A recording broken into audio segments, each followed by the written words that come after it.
Our next guest is a celebrated chef, award-winning cookbook author, and a dynamic food influencer whose philosophy is simple. Cooking should bring joy, not anxiety. She's successfully transitioned from the world of IT to becoming one of South Africa's favorite culinary stars, sharing her vibrant recipes through her Cooking with Zanele brand. Please welcome Zanele van Zyl. Yes, please give yourself a drum roll. How are you today, fabulous? Thank you for having me. Let's talk about your upbringing. You're from Bergville in KZN. How much of the way that you grew up has shaped you into becoming the chef we know you today as? I'm sure everyone can relate to my story because food has always been a part of our background. Growing in a small village, sometimes my mom is cooking in the rondava, maybe we'll put in avishi, or or we rotate as siblings cooking. It was not fancy, but it was part of our heritage that someone has to cook. So we always had to cook at home. But I would lie when I say I got inspired or I was influenced by my mom's cooking.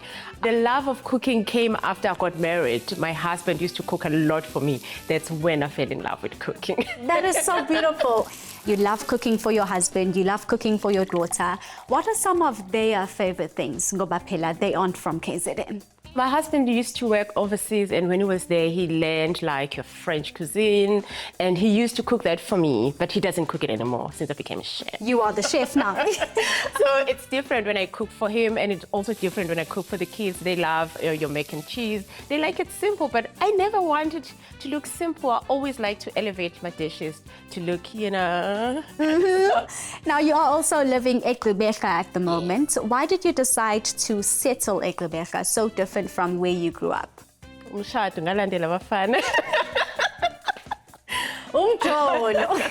husband likes it there. He feels it's just a laid-back town, not so busy. We don't experience traffic.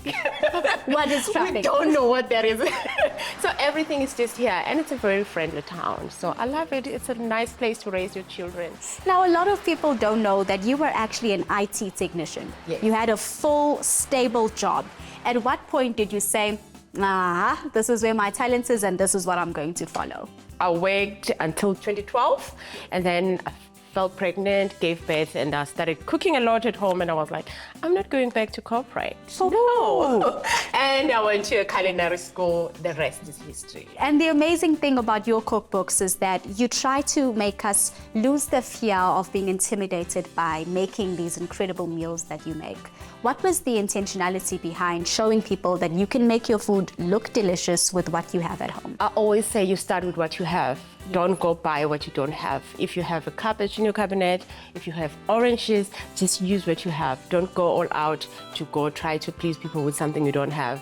Growing in the small town, we ate what we had. We had umbila busengadini, we had umfino busengadini. So I believe in starting with what you have in your pantry. And let's talk about Senidlile Godwa. How is this different from your other cookbooks, and what are you hoping we take away from it?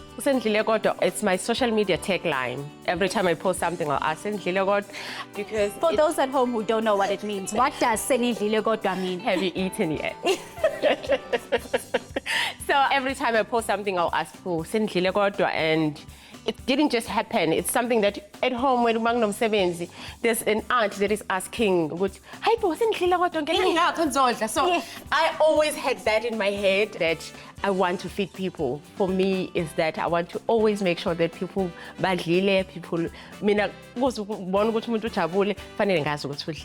food is my love language. Listen, we have been standing by this food for so long. What are we making today? I'm making a simple recipe. It's chicken butter curry. I've got few spices, onion, tomatoes, chicken breast, chicken stock, plain yogurt, and cooking oil. We're gonna heat oil, brown the chicken. Is the technique that helps the chicken to lock all the juices inside and makes your chicken brown on the outside.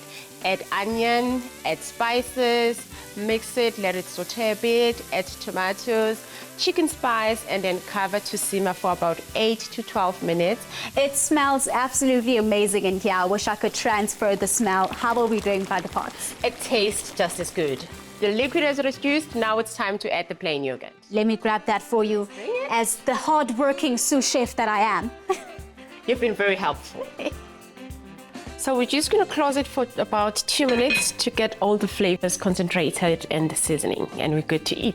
Okay, but let's get into the specifics of the recipe book. What kind of recipes can we find in it, and what are some of those stories behind them? My book is inspired by my family, and it's inspired with what you have in your pantry.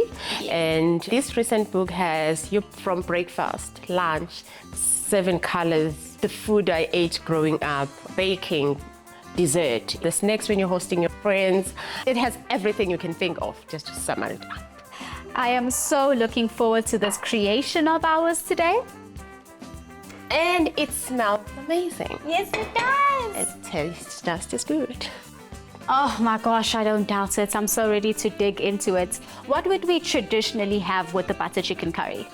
You'll have it with basmati rice, naan bread, or just normal bread rolls. But today we're gonna have it with naan bread that we already been made. It's on our table already. It's time to dish up. Please, asphake nsilambi. This smells like it's been cooking for several hours. It's unbelievable. Because cooking shouldn't take the whole day. Oh, and you said it best. Zanele is truly a force for good in the kitchen, and she's made us all so hungry. I cannot wait to dig into this with Sophie and herself in a bit.